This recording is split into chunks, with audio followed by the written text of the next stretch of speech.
Boa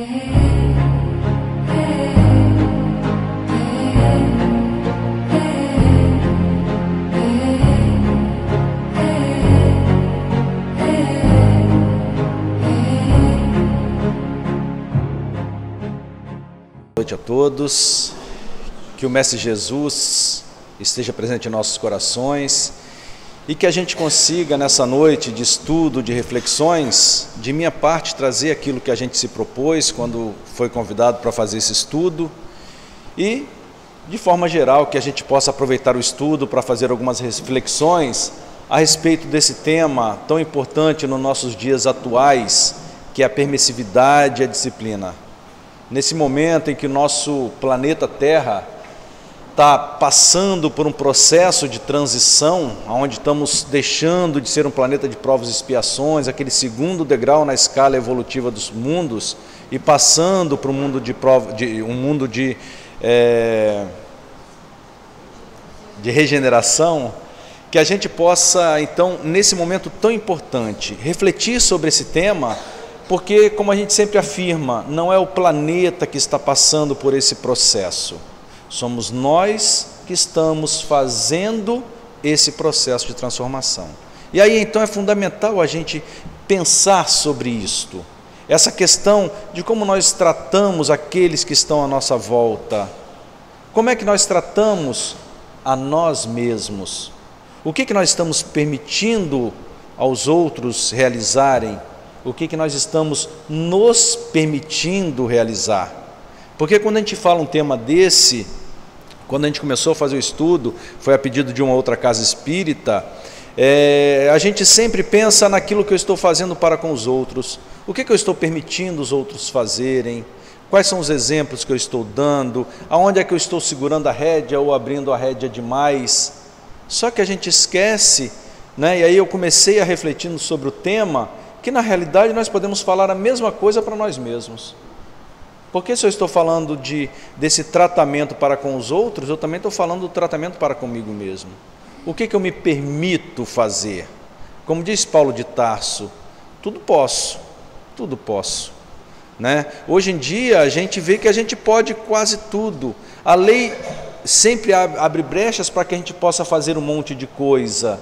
A nossa vida, quando não está sob o olhar da lei, nos permite praticamente tudo. Nós temos uma série de liberdade, mas o que nós estamos fazendo com essa liberdade? Estamos usando a liberdade ou estamos usando uma libertinagem? E aí, para que a gente possa pensar sobre isso, entra fundamentalmente essa palavra chamada disciplina. É necessário que a gente reflita então sobre isso, sobre o que nós estamos fazendo com as nossas vidas. Sempre bom lembrar que quando alguém nos questiona quem é você, a gente sempre tem aquele orgulho de falar, eu sou espírito. Eu gosto muito, sempre nos estudos eu sempre cito isso. Eu sou um espírito. Só que a gente esquece de olhar o conceito de espírito. Espírito é o ser inteligente da criação divina. Os espíritos afirmam que espírito e inteligência, praticamente na nossa linguagem da pobre, elas podem ser consideradas basicamente como sinônimos. Ora, se eu sou um espírito, eu sou então inteligência. Se eu sou inteligência, eu tenho que fazer atos pautados na inteligência. Quando eu deixo de fazer alguma coisa pautada na inteligência, eu não estou cumprindo com o meu papel de espírito, porque eu não estou usando a inteligência. Aí eu estou sendo aquele animal que ainda usa o instinto para tudo. A gente reclama quando um cachorrinho na nossa casa, né, morde uma criança, mas a gente esquece que a criança, na sua inocência, pode ter puxado o rabinho dele, pode ter mexido na comida na hora que ele estava se alimentando, e aí não adianta. Ele é um animal, ele tem um instinto de conservação, e esse instinto vai fazer com que ele tome uma determinada atitude. E nós? É plausível que nós façamos também a mesma coisa? Nós temos que pensar. Nós somos espíritos, os seres inteligentes da criação divina. Espírito e inteligência podem ser considerados como sinônimos. E aí então a gente começa a analisar um monte de fatores. Um dia desses, numa determinada rádio, que toca basicamente notícia durante o dia, até aqui, aqui de Vitória, eu estava ouvindo um debate entre uma pessoa que quer reduzir a maioridade penal, né, com o responsável pelo programa, e eles discutindo e tal, que tem que reduzir e não sei o que e tal. E aí, aquele que estava defendendo que deve se reduzir a maioridade penal, falou o seguinte: porque hoje em dia a família perdeu a sua estrutura, porque hoje em dia, se um professor vai lá e briga com o filho dele, ele vai na escola tirar satisfação com o professor. Aí eu parei e pensei, então está errado, quem devia ser preso não era o menor que está cometendo o erro, porque se o menor faz um erro, o professor corrige, e o professor é questionado pelo pai, tem alguma coisa errada. Qual o exemplo que esse jovem está recebendo? Qual o exemplo? Será que então é o menor que é responsável por isso? Será que é ele que tem que ser penalizado? Ou nós temos que rever então todos os conceitos para vermos aonde é que está o erro? Então, na medida em que nós não olharmos o todo e ficarmos olhando somente partes, a gente não vai resolver o problema da nossa sociedade. E a espiritualidade amiga, como nós estamos passando por esse processo de transformação, ela precisa nos dar autonomia, ela precisa respeitar o nosso livre-arbítrio, para que a gente possa se mostrar como nós somos. Se eu vivo numa sociedade onde o uso de droga é proibido, e eu não uso droga porque eu tenho medo de ser preso, eu não posso falar que eu não usaria droga numa sociedade livre. A sociedade, a espiritualidade, então, permite que nós tenhamos esse momento de liberdade de ação, respeito ao nosso livre-arbítrio, para que a gente possa, então, por livre e espontânea vontade, até um certo ponto, porque chega um certo ponto que eles vão nos podar, para que a gente possa, então, nesse processo de liberdade, a gente comece a exercer aquilo que nós realmente somos. Então, nós vamos ver a nossa capacidade de liberdade. Mas entrando no assunto, senão o tempo passa, a gente vai ver então, sobre disciplina principalmente, isso que está no livro, que a gente vai encontrar no livro Obras Póstumas, é um diálogo realizado entre Kardec, o professor Hippolyte Léon Denis Rivail, ainda não Allan Kardec, aquele pedagogo, cientista, que ele conversa, ele tem nos seus 15 minutos semanais para conversar com o Espírito de verdade, tirar algumas dúvidas. Ele questiona o Espírito se ele realmente estaria preparado para aquela missão que lhe era colocada sob a sua responsabilidade. E então, o Espírito de verdade vai exatamente responder isso para ele: confirmo o que te foi dito, mas recomendo-te muita discrição se quiseres sair-te bem. Tomará mais tarde conhecimento de coisas que te explicarão o que ora te surpreende. Não esqueças que podes triunfar, como também podes falir. Nesse último caso, outro te substituiria, porquanto os desígnios de Deus não assentam na cabeça de um homem. Nunca, pois, fales da tua missão. Seria a maneira de a fazerdes malograr-se. Ela somente pode justificar-se pela obra realizada, e tu ainda nada fizestes. Se a cumprires, os homens saberão reconhecê-lo cedo ou tarde, visto que pelos frutos é que se verifica a qualidade da árvore. Nessa mensagem, então, do Espírito de Verdade, para o professor Hippolyte Léon Denis Rivail, fica a mensagem clara de que existe cada um de nós, e ele em especial teria a sua missão, a sua responsabilidade. Responsabilidade essa que ninguém precisaria saber, tanto que ele só vai publicar isso em 1867, quando praticamente está terminando a sua missão, a publicação das obras do Pentateuco Espírita. A gente vai ver a importância de nós sermos persistentes naquilo que nós acreditamos, nas coisas que estão sob a nossa responsabilidade. É muito fácil fugir à responsabilidade, tanto que o próprio Allan Kardec coloca: mas e se eu falhar na minha missão? Porque é possível, mesmo o espírito com o cabedal espiritual que ele tinha, é possível falhar na missão, como tantos mensageiros a gente sabe que falharam durante o caminho. E os espíritos colocam: mas o trabalho, os desígnios são divinos, é de Deus. Se você falhar, não se preocupe, outro há de cumprir o papel. Mas fica para a gente essa pergunta: e nós? Será que nós podemos falhar na nossa missão? Aí alguém pensa: mas espera aí, ele está falando do Allan Kardec, está falando de grandes vultos, como eu vou falar de outros durante o estudo. Mas todos nós temos as nossas responsabilidades, as nossas missões. Eu posso passar para outro essa responsabilidade? Posso. Posso passar a educação do meu filho para outro? Posso.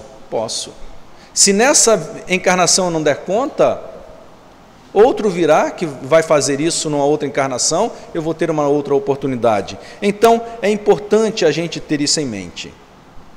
A gente trouxe esse livro que é difícil de ser achado. Uma vez no Nordeste eu encontrei de uma escritora, Sara, nordestina. O nome do livro é Um Forró no Umbral. São vários contos, né? Muito bonitos todos eles, que eu gosto muito, uso muito para o meu dia a dia. E aí um deles, o primeiro conto é chamado Um Forró no Umbral. É o primeiro conto, é o conto que abre o livro. E o conto ele vai falar exatamente a respeito de um presidente de casa espírita, responsabilidade, né? Mas que vai servir para o nosso dia a dia. Um presidente de casa espírita que numa determinada noite, dormindo, ele vem a desencarnar. Um mal súbito e ele desencarna. Quando ele chega no mundo espiritual, era um grande trabalhador espírita, uma pessoa extremamente dedicada à causa, à sua filosofia de vida. Ele desencarna e quando ele está no mundo espiritual, ainda não sabendo, era como se estivesse num pesadelo, ele se vê num forró. Por isso o nome Forró no Umbral. Ele estava num forró, e um forró extremamente agitado, muita gente alegre, como todo forró que a gente vê. E ele se sente assustado, mas eu aqui num forró, não tem nada a ver comigo isso, nada a ver, não tem lógica eu estar nesse forró. Quem quiser esse livro, é só procurar na internet que já tem para download alguns. Hoje inclusive eu procurei, o meu foi perdido em algum empréstimo que a gente faz, né? E eu fiquei sem, procurei no YouTube e achei. E aí, ele vai então, depois de muito se debater, desesperado, querendo saber o que tinha acontecido, ele olha para o canto e, para satisfação dele, ele encontra o dirigente do departamento de doutrina, aquele que tinha sido, numa encarnação anterior, antes de desencarnar, diretor do departamento de doutrina da Casa Espírita. Ele chama então ele desesperado e começa a conversar: mas o que está acontecendo? Por que eu estou aqui? Ele fala: mas você não sabe, você desencarnou, seu corpo já foi, já morreu e você agora está no mundo espiritual. E eles começam então a conversar e ele fica assustado e ele pergunta: então, como? Então o espiritismo é mentira? Tudo aquilo que aprendemos é mentira? Porque ele não aceitava, ele não podia estar onde ele estava, ele tinha que ter sido recebido por Chico Xavier, né? Por Emmanuel. É assim que a gente espera desencarnar, não é? O pessoal que dá o Excel, que tem umas pessoas que dão o Excel, que me conhecem, é isso que a gente espera, né? Assim, Ceruti, quando ele morrer, ele vai direto chamar o Emmanuel, vai lá buscar ele, né? Mas não, a minha história está muito parecida com isso aí, ou pior um pouquinho ainda. Então, é tudo mentira o que a gente estuda no Espiritismo? E aí o diretor do departamento de doutrina, pegar o nome deles aqui de cola, o Anastácio é o presidente da Casa Espírita e o Jerônimo é esse diretor de doutrina. O Jerônimo fala para ele então: não, meu amigo, a mentira estava em nós mesmos. Mas isso é um absurdo, uma injustiça. Olha com ar de superioridade para Jerônimo dizendo: você, famoso dedinho, você na verdade, bem que merece estar aqui, porque nunca foi um espírita decente. Além de irresponsável, sempre foi devasso. Pensa que não sabíamos? Chegou ao cúmulo de seduzir uma jovem da mocidade? E o que foi que fez, hein? Jerônimo baixa a cabeça, envergonhado, e Anastácio ainda continua: induziu a garota a fazer aborto. Todos nós sabíamos disso. Responsabilidade, né, desse diretor de doutrina, cheio de erro. Mas, espera aí, não era só ele que estava lá, né? O presidente da casa também estava, será que à toa? Jerônimo levanta o rosto com ar de profunda mágoa, dizendo em tom de revolta: e vocês não me disseram nada. Vocês são quase tão culpados quanto eu. vocês que se davam antes de grandes espíritas, praticantes do Evangelho, para tudo tinham resposta na ponta da língua, como se fossem os porta-vozes do plano superior. Você então, que era o mais procurado pelas pessoas que buscavam orientação, por que nunca me repreendeu? Por que nunca me aconselhou? E agora, meus irmãos? Agora é que a gente pensa quando a gente fala sobre permissividade. Quem é mais responsável ali? Como disse Jesus, eu nunca julguei. Jesus faz essa afirmativa. Eu nunca julguei. Vocês julgam segundo a carne, eu não julgo. A gente vai ver nessa afirmativa que todos nós temos os nossos erros. Quem é que errou mais aí? Aquele que cometeu o erro de seduzir uma jovem? Ou aquele que viu tudo e fez vistas grossas e fez de conta que não ouvia, que não estava sabendo de nada? Nós fazemos isso na nossa vida e é isso que esse Forró no Umbral, esse texto vai nos chamar a atenção. É muito bonitinha a história, depois ele vai encontrar com mais 2 colegas, vocês vão ler depois, e aí vocês vão ver as outras 2 histórias que ele vai contar, né? As outras 2 pessoas que ele encontra nesse forró. E aí vão saber se ele morreu, estava morto mesmo ou não, tá bom? Mas então, a gente vai ver essa responsabilidade que nós temos. Nós precisamos pensar muito sobre aqueles que estão colocados ao nosso lado. Qual é a nossa responsabilidade? Na casa espírita que a gente frequenta, qual é a minha responsabilidade? Cantando no grupo musical? Atuando no estudo sistematizado da doutrina espírita? Atuando na reunião mediúnica? Na reunião com aqueles que estão iniciando numa reunião mediúnica?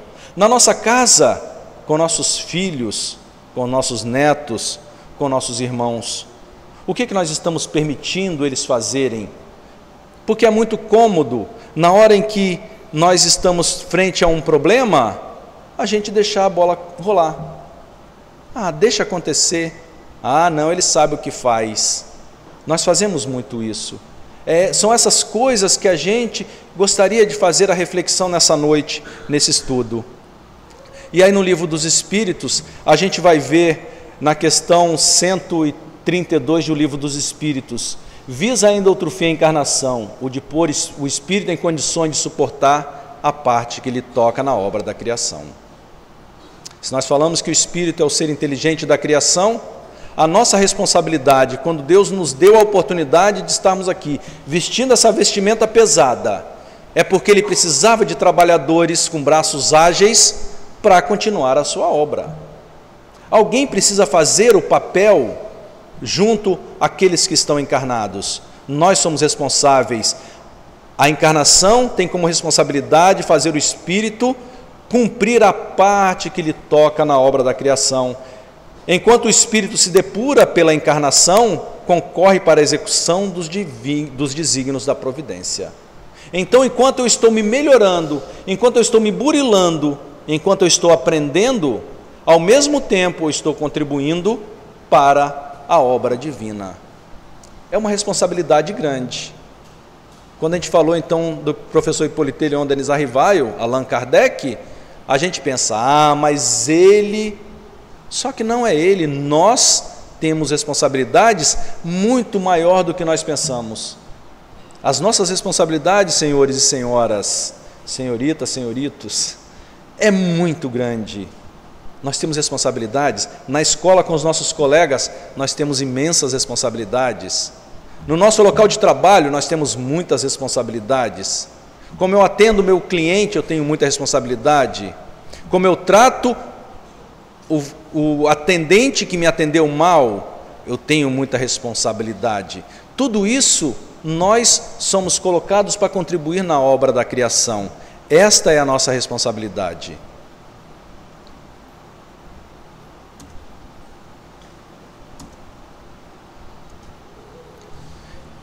E quando a gente fala em responsabilidade, nós vamos no Evangelho buscar um exemplo que a gente não vai ver com detalhe na Bíblia, no Novo Testamento, mas que o Evangelho, os apócrifos, principalmente o Evangelho da infância árabe da infância de Jesus, que é considerado o 5º Evangelho, que foi escrito, a princípio, dizem que foi escrito por Pedro, nos diálogos que ele tinha com Maria, conta a infância de Jesus, que a gente não encontra nos evangelhos oficiais.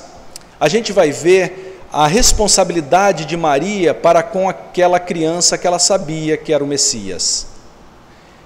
E para a gente ver como era a postura dela, que nós não faríamos isto, a gente vai ver aquilo que acontece nas bodas de Caná. Estão lembrados das bodas de Caná? Quando ele transforma água em vinho, tem um detalhe que a gente não presta atenção. E ao terceiro dia, fizeram-se umas bodas em Caná da Galileia, e ali estava a mãe de Jesus, e também foi convidado Jesus e os seus discípulos para as bodas. Jesus já tinha escolhido seus discípulos e estava andando. E faltando vinho, a mãe de Jesus lhe disse a Jesus: não tem vinho. O que Jesus fez então? Rapidamente? Disse então: mulher, que tenho eu contigo? Ainda não é chegada a minha hora. Isso está no evangelho oficial, não é no apócrifo. Olha a afirmativa de Jesus. Mãe, peraí, né? 33 anos, mãe, ainda não é. Quem é que é o Messias aqui, mãe? Sou eu. Olha a afirmativa: ainda não é chegada a minha hora. Nós, como pais, faríamos o quê? Talvez ele tenha razão, não vou me indispor com meu filho. A resposta de Maria é curta. Sua mãe disse aos serventes: fazei tudo quanto ele vos disser. Não deu a mínima satisfação para o seu filho. A mínima. Vem cá, peguem aqui, peguem tudo que ele fizer, tudo que ele falar, vocês podem fazer. E aí então, estavam ali postas 6 talhas de pedra para a purificação dos judeus, e em cada uma cabiam 2 ou 3 alaúdes. Disse-lhe Jesus então: enchei de água essas talhas, e encheram-lhe até em cima, e aí acontece o milagre, que ele transforma esta água em vinho. Por que a gente trouxe este exemplo? Precisa de exemplo mais claro? Qual o papel nosso? O papel da mãe de Jesus? O evangelho da infância de Jesus, evangelho árabe da infância de Jesus, né, que é narrado então por Pedro, nos diálogos que ele tinha com Maria, a gente vai ver sobre a infância de Jesus. Jesus, por isso talvez que a Igreja Católica não aceite esse evangelho, é uma criança extremamente normal. É uma criança normal, levada, que brigava com seus amiguinhos de vez em quando, e a sua mãe era extremamente severa com ele. Maria era extremamente severa, segundo esse evangelho, com o seu filho. Ele discutia com uma criança, ela fazia ele lá pedir desculpa e fazer as pazes novamente, sabendo que ele era o Messias, sabendo que ele era o prometido, mas mesmo assim ela faz questão de fazer com que ele tenha. A gente ouve que quando ele está entrando na sua pré-adolescência, ele se perde da sua família e está discutindo com os doutores da lei, não é isso? Por que ele sabia o Torá? Por que ele sabia? Ele estava discutindo, será que ele conhecia o Torá? As mulheres, até hoje, não se sugere que elas estudem o Torá. Maria era uma grande estudiosa do Torá, principalmente quando soube do seu filho, ela se dedica a estudar o Torá, se aprofunda no estudo, e ela é responsável pela evangelização do seu filho. Ela ensina tudo do Torá ao seu filho. Quando então ele vai aos doutores da lei, ele sabe o que conversar, porque ele tinha profundo conhecimento do Torá, dado pela sua mãe. A gente fala hoje muito na Casa Espírita, existe a campanha fixa da Federação Espírita Brasileira e da Federação Espírita do Estado do Espírito Santo, acerca do culto do Evangelho no lar, que é o momento em que nós nos reunimos na nossa casa para estudar o Evangelho, para falar de Jesus, para nos harmonizarmos e harmonizarmos o nosso lar. Poucos de nós faz isso, poucos de nós, meia horinha por semana, meia hora por semana, poucos de nós faz. E toda casa espírita que a gente frequenta, é só procurar alguém do atendimento fraterno, alguém da recepção e falar: olha, eu estou querendo fazer o evangelho no lar, não sei como. A maioria das casas espíritas tem uma equipe que vai na sua casa e inicia o culto do evangelho no lar para você, até você saber como fazer. Maria fazia isso com seu filho, lhe ensinou o Torá. A gente vai ver então a importância de nós assumirmos as responsabilidades que nós temos. Isto é fundamental na nossa vida. Isso está em João, no capítulo 2, versículos de 1 a 8.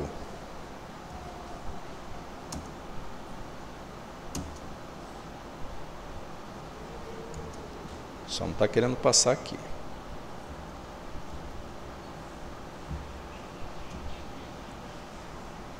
E aí então, no Evangelho segundo o Espiritismo, no capítulo 5, item 25, nós vamos encontrar a seguinte afirmativa: lembrai-vos de que, durante o vosso degredo na terra, tende de desempenhar uma missão de que não suspeitais, quer dedicando-vos à vossa família, quer cumprindo as diversas obrigações que Deus vos confiou. Se no curso desse degredo ou provação, exonerando-vos dos vossos encargos, sobre vós desabarem os cuidados, as inquietações, as tribulações, sede fortes e corajosos para o suportar, afrontai-os resolutos. Mais uma vez, o Evangelho segundo o Espiritismo vem mostrar que todos nós temos missões na nossa vida. A nossa vida é repleta de missão, porque nós somos responsáveis para fazer ajudar na obra da criação. Nós não temos noção das responsabilidades que estão na nossa casa, no nosso local de trabalho, no trânsito, na sociedade em que vivemos. A todo momento nós estamos sendo colocados à prova e nós somos responsáveis para tomar as atitudes certas. Quando nós estamos numa reunião de amigos e começa-se, por exemplo, a falar de aborto, eu tenho duas opções: uma, me calar. Eu sou contra essa ideia que está rolando aqui, então eu vou ficar quieto para não criar inimizade.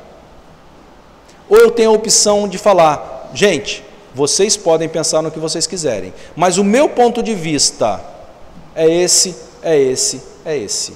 Respeito o ponto de vista de vocês, mas o meu é esse. Não quero que vocês respeitem, porque eu não posso obrigar os outros a fazerem isso, mas esse é o meu ponto de vista. Eu não posso não dar a contribuição que me é pedida. Vamos falar sobre a maioridade penal. Não vou levantar questionamento se é certo ou errado. Mas se eu estou numa roda de amigos e começa-se a discutir o assunto, eu tenho por obrigação colocar o meu ponto de vista. É uma obrigação minha. Eu estou ali talvez para levar aquilo ali à frente. É para isso talvez que eu esteja ali. Para isso talvez que a espiritualidade me colocou naquele momento, naquela roda, para que eu pudesse falar sobre isso. Todos os assuntos que me dizem respeito, que dizem respeito à sociedade, eu não posso me deixar passivo. Eu tenho que fazer, eu tenho que ser ativo e tenho que mostrar aquilo que eu penso. As missões são mais ou menos gerais e importantes. O que cultiva a terra desempenha tão nobre missão como o que governa ou o que instrui. Todos nós temos utilidade.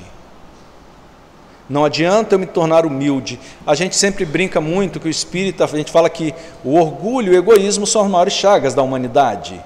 E aí o espírita vai mostrar que a espírita ele é humilde. Eu ainda não tenho força para fazer isso. Não, eu não tenho missão nenhuma. Observem a definição. Nós temos sim no Livro do Espírito, na questão 573, as missões podem ser grandes ou pequenas, mas todos nós temos as nossas missões e as nossas responsabilidades. Quando a gente falou no início, quando se fala sobre então em permissividade, normalmente eu penso naquilo que eu faço para com o outro, mas eu tenho que trazer também para mim. O que eu me permito fazer? O que eu estou fazendo por mim? Eu preciso fazer essas definições, porque eu tenho missão. A missão mais importante que eu tenho não é para com os outros. A minha missão mais importante é comigo mesmo. Eu sou responsável pelo que eu estou fazendo comigo mesmo. A missão do homem na terra consiste em instruir os homens, em lhes auxiliar o progresso, em lhes melhorar as instituições por meios diretos e materiais. Aí está então a nossa responsabilidade, instruir os homens, auxiliar no progresso de todos. E quando nós falamos então em progresso, eu tenho que falar também no meu progresso. Eu tenho que falar também no meu progresso.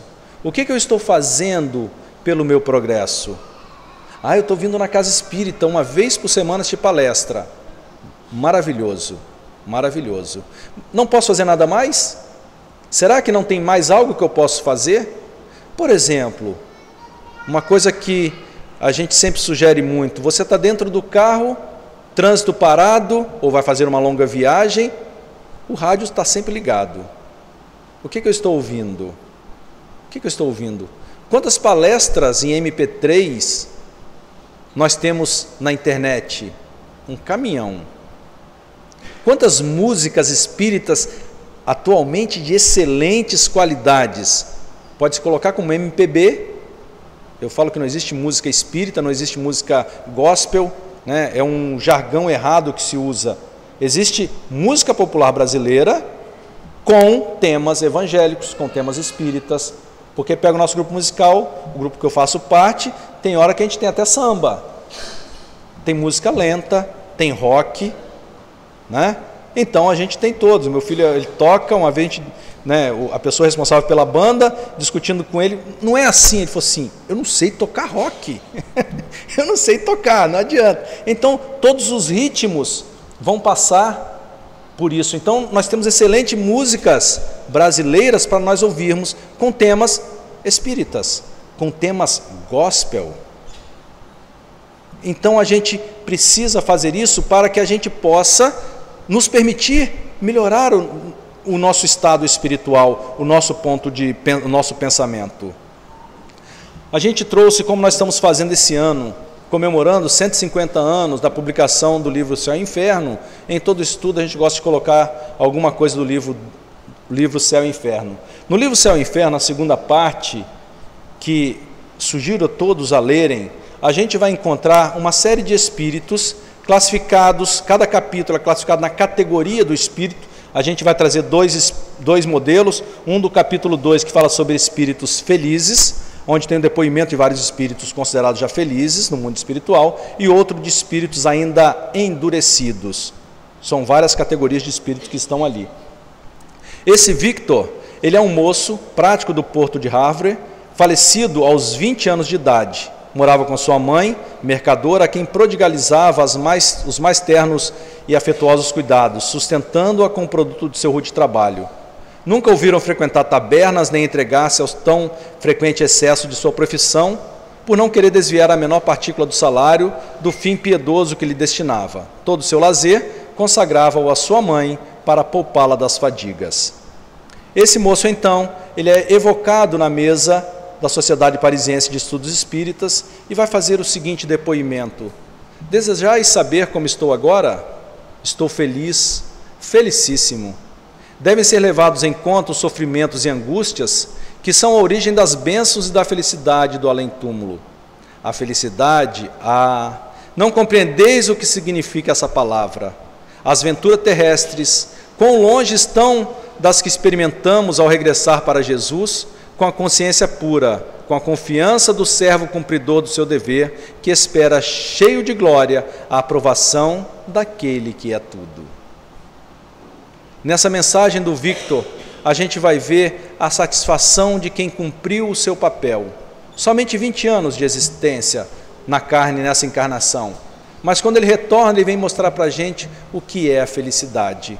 Do outro lado, a gente traz da Angéle, que eles colocam como sendo uma nulidade sobre a terra. É questionado a ela, qual a sua posição social? E ela fala, mediana. Fostes casada? Sim, fui esposa e fui mãe. E cumpriste zelosos os deveres decorrentes desse duplo encargo? Não. Meu marido entediava-me, bem como os meus filhos. E de que modo preenchestes a sua existência? Divertindo-me em solteira e enfadando-me como mulher. Quais eram as vossas ocupações? Nenhuma. E quem cuidava da vossa casa? A criada. E continua o diálogo, são praticamente 4 páginas do diálogo, até que o Espírito São Luís vai vir fechar o diálogo, para que ela pudesse parar com as lamentações dela. Capítulo Espíritos Endurecidos. Ali até esqueci de corrigir depois, é capítulo 7, faltou o 5, o V do 5. Esse é o capítulo 7. A gente vai ver nessas 2 passagens que a gente trouxe, dessas narrativas de espíritos, como é o nosso mundo espiritual, como é que o que nos espera do outro lado, como é que nós queremos desencarnar. Cumprir a missão que nós temos é difícil? É. O Victor fala isso, as dores que ele passava, os lamentos, os 20 anos difíceis que ele passou na carne, é muito difícil, mas ao final disso, nós temos a recompensa. E em momento algum ele fala de infelicidade, ele fala das dores que ele sentia. E aí, em cima dessa última passagem, pode-se considerar como missão a paternidade? Questão 582 de O Livro dos Espíritos. É, sem contestação possível, uma verdadeira missão. É ao mesmo tempo grandíssimo dever e que envolve mais do que o pensa o homem, a sua responsabilidade quanto ao futuro. E complementando, para agradar a Deus e assegurar a sua posição futura, bastará que o homem não pratique o mal? Esse é um questionamento importante para a gente fazer. Quantas vezes nós falamos assim, mas não, eu não faço mais isso, eu não faço mais isso, eu não faço mais isso. A questão não é o que você não faz. A questão não é o que você não faz. A questão é diferente, a questão é, o que você faz? O que você faz? Não fazer é fácil. Eu vou para um mosteiro, né? E o Papa Francisco, a primeira coisa que ele fez, quando ele assumiu o papado, uma das primeiras palavras dele foi para as freiras enclausuradas. Nós precisamos fazer a caridade, vão ajudar aos que precisam. Foi a primeira mensagem dele, né, para as freiras, aquelas freiras e padres que vivem enclausurados. Porque não adianta eu não fazer o mal, não adianta, eu tenho que tomar postura, não. Cumpre-lhe fazer o bem no limite das suas forças, porquanto responderá por todo o mal que haja resultado de não haver praticado o bem. Respostinha difícil essa dos espíritos. Malvado, tem 2 pegadinhas nessa resposta. Cumpre-lhe fazer o bem, não é só fazer o bem, eles complementam, no limite de suas forças. Mas eu não tenho tempo. Bom, então você não tem tempo para fazer alguma coisa boa, ainda não está dentro do seu limite, está no limite. Só que os espíritos falam, no limite de suas forças, então é além do limite, é aquele extra que você vai ter que dar. E aí eles acrescentam ainda, mas você não é responsável pelo mal que você não, pelo bem que você não fez, é responsável pelo mal que surgir do bem que você deixar de fazer. Por que será que nós estamos com tantas dificuldades nas nossas vidas? Quanto bem nós deixamos de fazer em vidas anteriores? Quantos filhos, nós passamos a mão na cabeça e deixamos fazer o que queria? Hoje ainda, quantos filhos, quantos irmãos, quantos funcionários nas empresas, colegas de trabalho, nós temos, como na história do forró no umbral, porque nós simplesmente passamos a mão na cabeça, fazemos vista grossas. Eu não fiz, não, mas eu não falei nada, eu não fiz o mal, mas você deixou de fazer o bem, e você agora vai ser responsabilizado pelo mal que surgiu do bem que você deixou de fazer. Eu vou ser responsabilizado pelo bem que eu não fizer a mim mesmo. As horas de leituras que eu dediquei para mim durante a semana. Mas eu tenho que estudar muito porque eu estou fazendo um concurso e eu preciso me matar de estudar para esse concurso. Não dá para tirar 1 horinha para ler uma boa obra? 1 hora por semana? Não dá para tirar meia hora na semana para fazer o culto do Evangelho no lar? Não dá para tirar 1h30 na semana para vir fazer o estudo sistematizado da doutrina espírita? Não dá?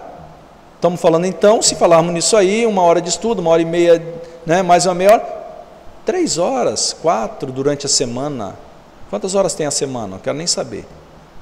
4 horinhas se eu me dedicar a mim mesmo durante a semana. Não é nada. A gente não tem tempo, mas na hora que está passando o jogo do time que eu gosto, eu vou ali e gasto 2 horas. Se eu tenho canal por assinatura, eu gasto 2 horas 2 vezes na semana, no meio da semana e no final de semana. Mas não tenho tempo para fazer uma coisa boa. Não estou falando que não seja bom, tá, gente? Precisamos fazer isso. Mas também temos condições de achar alguma coisa a mais. Porque nós temos que fazer o bem no limite de nossas forças. No limite das forças. Se eu estou numa roda de amigos, surge um papo, então um assunto, eu tenho que me posicionar quanto àquele assunto. E o segredo para tudo, então, está na educação. A educação, convenientemente entendida, constitui a chave do progresso moral. Quando se conhecer a arte de manejar os caracteres, como se conhece a de manejar as inteligências, conseguir-se-á corrigi-los, do mesmo modo que se aprumam plantas novas. Essa arte, porém, exige muito tato, muita experiência e profunda observação. O segredo, então, meus irmãos, está exatamente na nossa educação. Precisamos nos educar. Precisamos educar aqueles que estão à nossa volta. E educação, vamos falar de Jesus, os exemplos que ele deu. Nós temos que começar a criar para nós uma disciplina. A disciplina, como diz Divaldo Franco, a disciplina antecede o prazer de fazer as coisas. Se eu começar a me tornar disciplinado, criar para mim uma disciplina, vai chegar um momento em que aquilo ali deixa de ser uma obrigação e passa a ser um prazer. Passa a ser um prazer.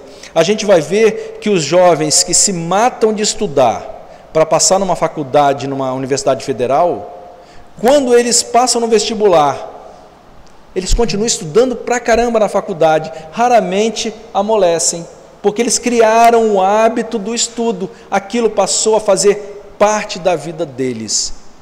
Precisamos fazer isso nas nossas vidas, precisamos nos educar. O Raul Teixeira, um grande divulgador da doutrina espírita, um grande escritor, um grande médium, ele falando uma certa ocasião sobre um diálogo que ele teve uma vez com Chico Xavier. Chico perguntou para ele, ele ainda estava com 19 anos, ele ia sempre na casa do Chico. Aí Chico perguntou, e aí, Raul, como é que tá? Já está dormindo 5 horas por noite? Ele falou, 5 horas por noite? Aí ele falou, começa a praticar, porque daqui a pouco isso vai ser obrigação, você vai ter que fazer isso para poder escrever os seus livros. E aí ele falou que desde os 19 anos ele passou a criar o hábito de dormir 4, 5, 6 horas somente por noite, porque num determinado momento ele sabia que aquilo ali ia ser cobrança. Isso nós temos que fazer. Divaldo Franco, ele está escrevendo os livros dele e roda o mundo fazendo as palestras. Mesmo assim, se ele estiver lá em Hong Kong, quando dá 4 horas da manhã, ele acorda, independente do que ele fez à noite, as palestras, 4 horas ele acorda porque ele tem que fazer o livro dele, ele tem que escrever. Isto é disciplina. No limite de nossas forças. Nós temos que criar essa disciplina para a gente. Graças a Deus que a nossa missão é pequenininha ainda. Nós não temos que fazer muito esforço. Olha que a gente fala aqui, dedicar 1 hora, 2, 3 horas por semana para estudar o Evangelho. Começar a aguentar aquele irmão chato. Na hora que vem a resposta na ponta da língua, a gente faz aquela receita do Chico Xavier da água santa, né? Enche a boca d'água e não engole, porque aí passa a vontade de responder. Essas coisas pequenas nós temos que começar a fazer no nosso dia a dia, porque nós somos responsáveis. Eu tenho que trabalhar aquilo que eu permito aos outros que estão à minha responsabilidade. O que eu deixo eles fazerem porque eu não quero ter dor de cabeça. Começar a prestar atenção nesses pequenos detalhes. E os vícios? Ainda lá voltando ao livro Céu e Inferno, no capítulo 7, da primeira parte, não é da segunda, fala sobre as penas futuras segundo o Espiritismo, quando fala que a carne é fraca. Por uma consequência natural, as disposições morais do espírito devem modificar as qualidades do sangue, dar-lhe maior ou menor atividade, provocar uma secreção mais ou menos abundante de bilis ou de qualquer outro fluido. É assim, por exemplo, que ao glutão enche-lhe a boca de saliva diante de um prato apetitoso. A carne é fraca nesse capítulo do livro Céu e Inferno, ele vem tratando exatamente daquilo que a gente sempre fala muito: a carne é fraca.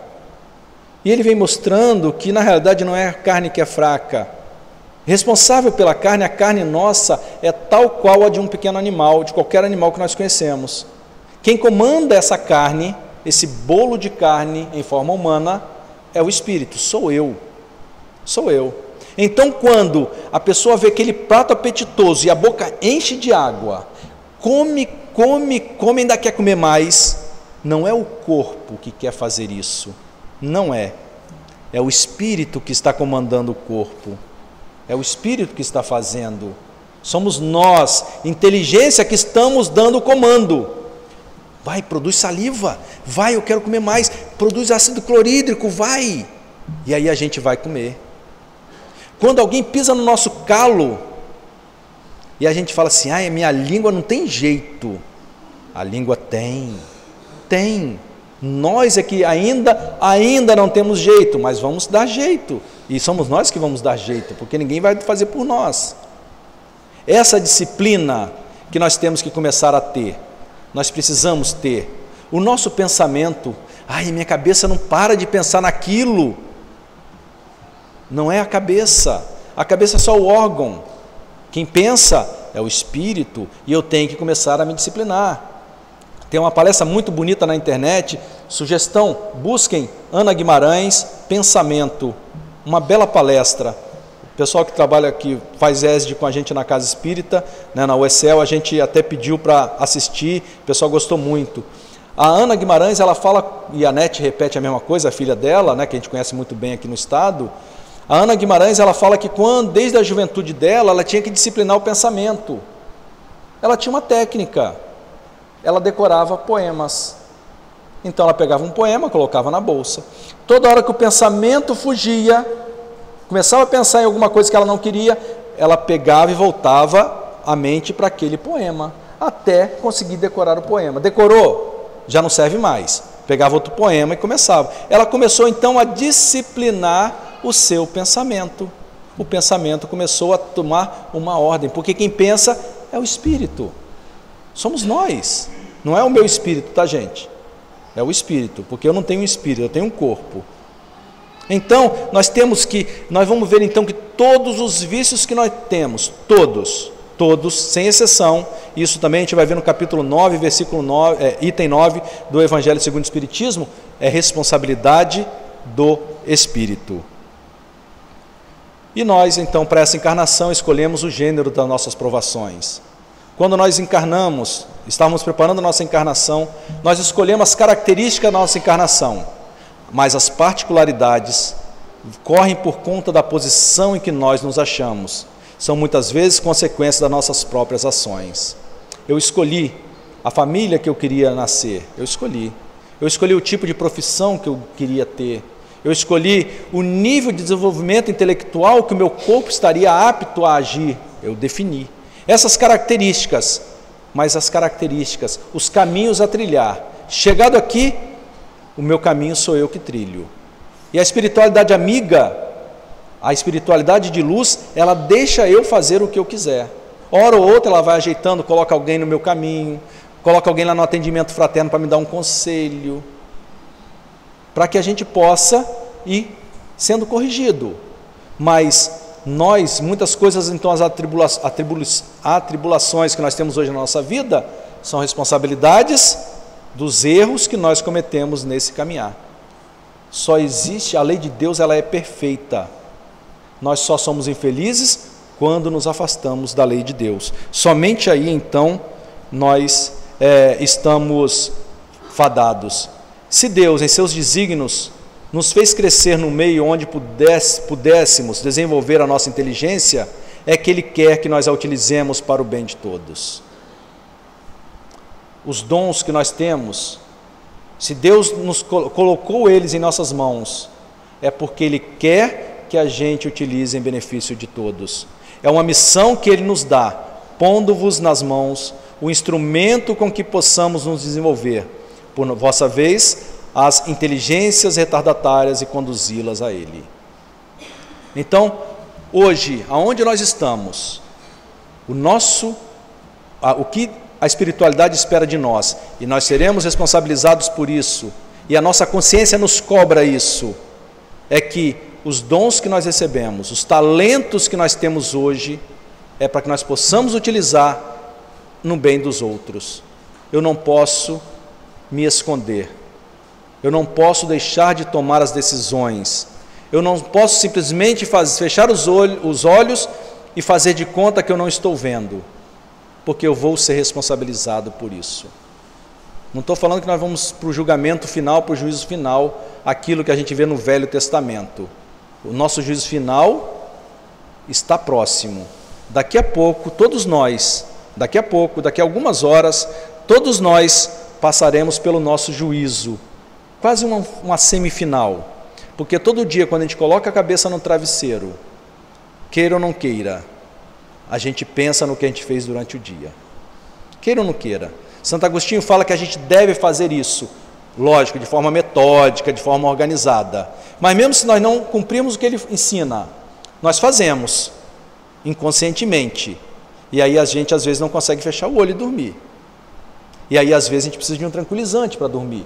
Não estou falando que quando a gente precisa de um tranquilizante é por isso, tá, gente? Por favor. Porque nós somos uma máquina e em virtude dos erros cometidos ontem que eu falo ainda talvez nessa vida ou em vidas passadas, existem distúrbios que a medicina é capaz de suprir.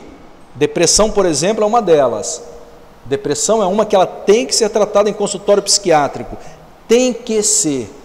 Precisa ser tratada com medicamentos, porque nossos neurotransmissores se desequilibram, é necessário uma medicação para que ele se organize, e aí a gente ganhe força para sair deles depois.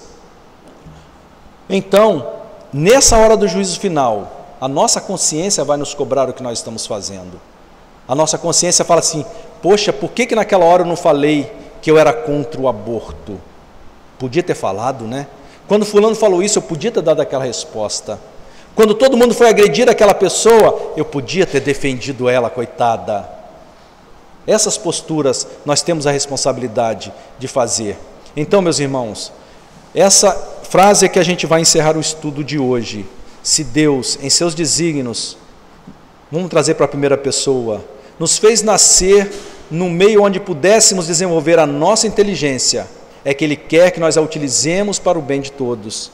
É uma missão que Ele nos dá, o bem de todos.